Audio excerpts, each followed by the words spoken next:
Ang ginagawa ko dito is may mga changes ng konti. Yan lang. Diba? Papalit lang, sabi ng client namin. Next, dito. Ano to? Ginagawa mo dyan? Nagpa-prank siya, guys. Ano to? Alam ko nilipat. Lang! Sige, wait lang daw. Pero hindi ko na mapapakita yan. Savings. Savings. Ang dilim beans. Testing. Testing ng ano. Testing ako. Private. Yung ano, sa Vehicle. quotes. Naglalagay ako para ano, lumalabas na yung quotes.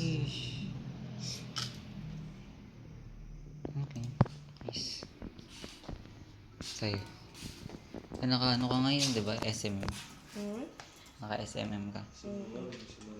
Ngayon gumagawa ng design Hmm. related sa clienting social media. Hihi. Natanggal ko na. Contacts page na ako. Uy!